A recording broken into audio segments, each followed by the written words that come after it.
Hey, you guys! I'm Tyler, and to celebrate the reopening of Princess Cinemas in Uptown Waterloo, I'm here to let you know that the Goonies is no perfect movie. And if you're like me and you've never seen the Goonies up until now, let me tell you what it's about. The Goonies are a group of neighborhood kids played by Sean Astin, Josh Brolin, Corey Feldman, Jeff Cohen, and Kehui Kwan, who discover a treasure map in their attic that discovers two things: the booby-trapped fortress of legendary pirate One-Eyed Willy, and the Fratelli crime family played by Robert Davie, Joe Pantoliano, and Anne Ramsey, who chase after the Goonies in order to claim One-Eyed Willy's treasure for themselves.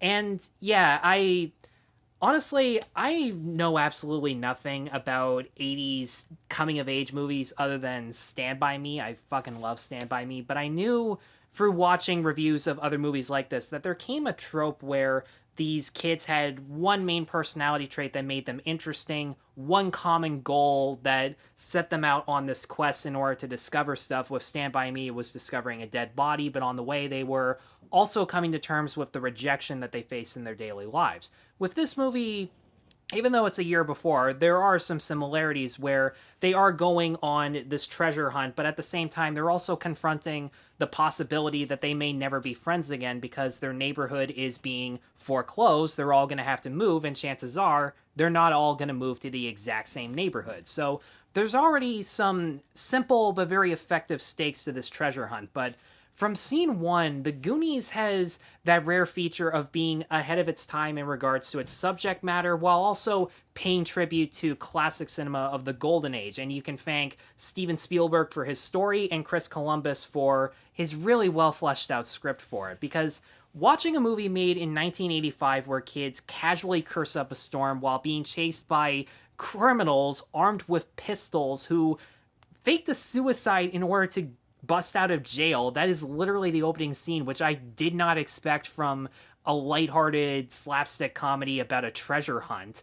It just felt amazing, and it felt like seeing the profanity from the kids and just how violent the villains can be gave the movie this sense of edginess and also the level of stakes and tension that were already present with the motives for finding this treasure in the first place, but the stakes only become higher when they discover that the other people out for treasure are unbelievably crazy and, even though they're bumbling, potentially dangerous too.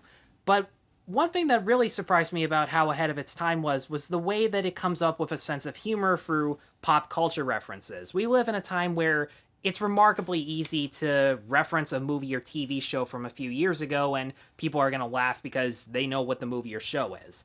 And even though The Goonies does the exact same thing, it does it in a way that actually, in a strange but still kind of subtle way, enhances the characters and their actions during certain scenarios, especially this big entrance where Sloth comes in wearing a Superman t shirt.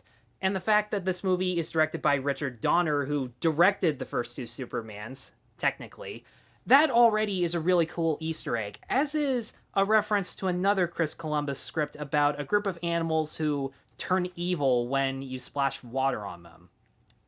I think I might have been the only one in my theater who understood that, because there were mostly families and kids.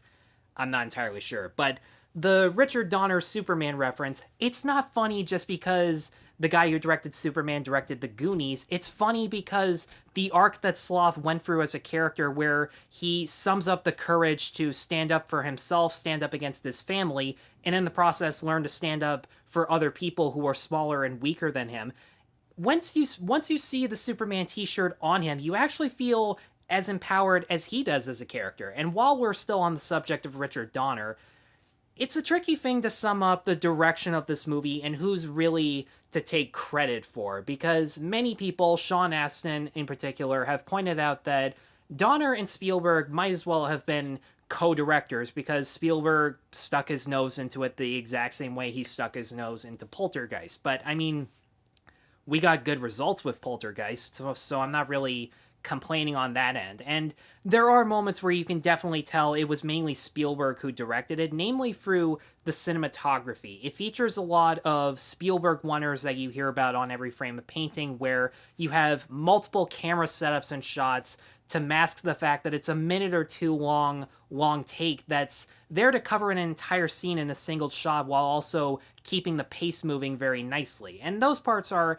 absolutely effective. But looking at the two of their filmographies, I feel like there are still qualities that they share equally, namely how great the practical effects are in this movie that make the adventure scenes and the tension and suspense feel a lot more natural. Whenever they're in this lair, there are so many full-scale models, in particular this pirate ship that they have to go through to get to the treasure. The kids were so blown away on screen when they see the ship for the first time, and that's because the crew was actually holding back on them to make sure that they were giving good performances and then rewarding them with seeing that giant set for the first time and just be like, wow, we actually get to go into this really cool ship full of real life skulls because One-Eyed Willy's skull was actually real, apparently.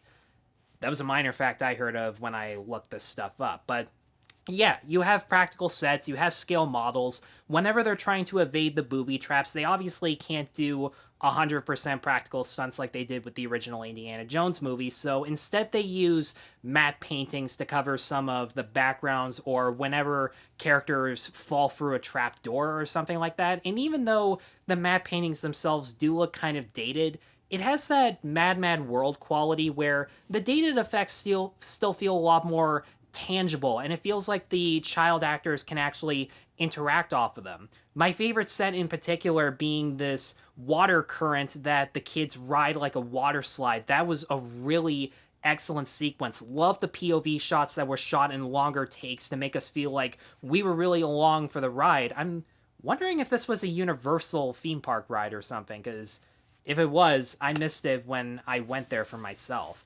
But I like to think that the one quality that might be exclusively Richard Donner's, and this was the directing technique that I loved the most about this movie, was the lighting and the contrast of dark shadows. As these kids grow closer and closer through the Fratelli's lair and the hidden treasure, they're surrounded by these dim, dark shadows as they're running out of light, and they're not entirely sure if they're walking around in circles or if they're getting closer to the treasure. Same thing with the Fratellis, as they're lurking about in their lair as these kids are spying on them and discovering how poorly they treat Sloth, but also as these villains grow closer to threatening the kids, they're also covered by these film noir-esque silhouettes and shadows that really give the movie the element of suspense and tension that it needs, but it also elevates the humor because as you're watching a suspenseful scene, the buildup is so good, and then when the payoff is a quirky joke or a slapstick gag, the jokes and gags themselves still really work because the kids time them perfectly and deliver them perfectly, that it doesn't feel like wasted buildup. But let's get to the one thing in particular that you're probably wondering how I feel about the most, the Goonies themselves. As someone who watched it for the first time without any nostalgia towards the kids in these movies or the characters, it's really going to come down to two things whether or not you like these characters. Do you like the main character trait about them that makes them interesting and likable? And are you perfectly okay with how much screen time they get? Because that's the main issue that I have with the Goonies. The kids themselves, each of them has an uneven amount of screen time when you compare one to another. There are so many scenes where Mikey or Chunk are the main focus of the scene, and then you have characters like Corey Feldman, Kehui Kwan, or these two girls that team up midway through the movie that really don't get that much character development, don't really get that many good jokes. They're kind of just there to stand in the background and do a lot of excessive screaming because of how dangerous each scenario is getting. And it's not like they couldn't be afraid of these scenarios, but you can only listen to kids scream on end for a long enough amount of time, especially Short Round from Temple of Doom, because that was the thing I was really afraid of the most. And not only that, as strange as I just pointed out how kids infrequently get screen time or character development, I'd say the kids themselves get more time to be heroes than the villains do to be bad guys or to be completely clumsy and foolish bad guys. Because I like the Fratellis. They have this Beagle Boys scenario where the sons are bumbling idiots who just fight over each other, and Anne Ramsey as Mama Fratelli is basically Ma Beagle. She's the brains and the brawn of the group, let's be completely honest about that. And Anne Ramsey did have plenty of good moments to be creepy and funny. And Robert Davi had potential. I like the one bit where he just brags about being an opera singer while he's doing misdeeds, and I felt like they could have done that more and more, and he would have been so much more funny. And Joe Pantoliano. Love Joe Pantoliano, one of the best characters in The Sopranos. Not the most likable, but one of the best. I can't even really describe him as a character other than, like any other movie, he has a toupee that he rips off and screams a lot. If I'm being honest, I laughed at him more in Baby's Day Out, and Baby's Day Out was a piece of shit. But nevertheless, the kids themselves, even though they do have an uneven amount of time, each Goonie in particular has likable personalities and an identifiable motivation, trying to save their home from foreclosure, trying to stay friends with each other, that makes it easy to latch onto them. And they each have individual moments where you do wish you got to spend more time with them. And the one thing that was great about these characters is that they each have particular skills that they usually take for granted in their daily lives, but once they go on this treasure hunt and these skills save them from near-death experiences, they feel a lot more confident about themselves and their abilities and their friendships with each other. Like Corey Feldman as Mouth, his fluency in Spanish he only used to fuck with people when they had no idea what he was talking about. The one scene that everyone does remember where he uses Spanish in a misleading way would not make it into a movie nowadays, but it's not really as awkward as it sounds. Plus, he's a disobedient kid. What do you expect him to do? But since the treasure map that they have is in Spanish and the clues in the layer are Spanish, he has to translate them fluently, and he has to kind of be the guide once in a while, but he is really effective in that.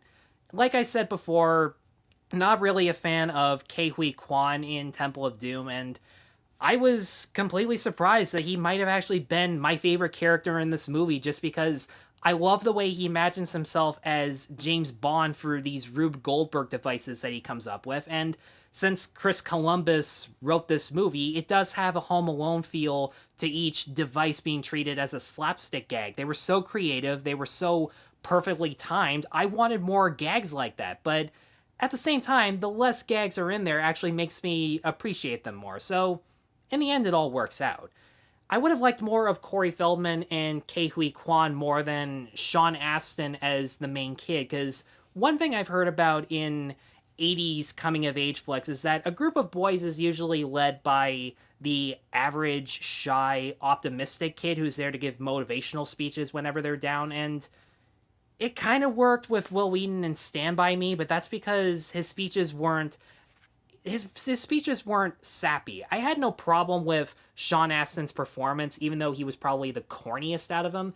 I don't blame him for it. I blame the script for making his character so overly sentimental and not really giving Josh Brolin, who's still really good in the movie, that much meat either, because I like Josh Brolin. In fact, the fact that you keep mistaking Robert Davi for Josh Brolin just because he really does look like future Josh Brolin, it's insane. The fact that you don't recognize him actually makes his character a lot more interesting, and he's the type of older brother who does love his younger sibling and would do anything for him, but as he spends more time with this girl who tags up halfway, you really feel for him because he wants to have some time of his own independent to his family and just with his friends, a girlfriend in particular, and that was also a very simple but identifiable motivation. And even though he might have been in it for way too much, Jeff Cohen in his only film performance as Chunk was actually really funny. I kind of tend to be a sucker for the fat kid trope in 80s movies where they're a complete pussy, but they're forced to go into dangerous situations and become a brave kid in the process, kind of like with Jerry O'Connell, again, in Stand By Me. But with Chunk, the genuine friendship that he builds with Sloth in a very short amount of time, because honestly, with the way Hey You Guys is quoted all the time, I thought that Sloth was going to be in it a lot more, but again, as is, Sloth's Moments, who's played by... Let me see if I can get this name right, because unfortunately he passed on shortly after this. John Matuszek. Sorry if I got that wrong. Really good performance as Sloth, really good prosthetic makeup for the character design. It was really authentic. The the genuine friendship between Chunk and Sloth really comes down from the fact that the two of them do need to learn to stand up for themselves. They need to learn how to stand up for their closest friends, and that's what made their arcs feel the most genuine and the most earned. So all in all, The Goonies is a cult classic for damn good reason. The characters are all really likable. The jokes are so perfectly timed and delivered that they, for the most part, land. And the themes of children sticking together and making their friendships last as long as possible, not by hoping and praying for something fortunate to happen, but by setting out to make the difference for themselves, was all very identifiable.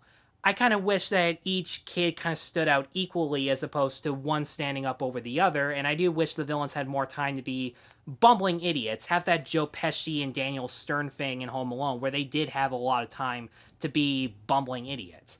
But as is, The Goonies is still a very good, uplifting, cheesy 80s movie, and for all those reasons, I'm going to give The Goonies a 4 out of 5. Guys, thanks as always for watching. If you have seen The Goonies, you more than likely have. You're probably going to go in the comments saying, you've only seen it now? What the fuck were you thinking? Well, I was a very insecure kid, and I was a little too afraid of Sloth. I didn't realize things back then, okay? I've gotten better at it now. Be sure to stay tuned for more Studio Ghibli reviews, and be sure to like and subscribe. Take care.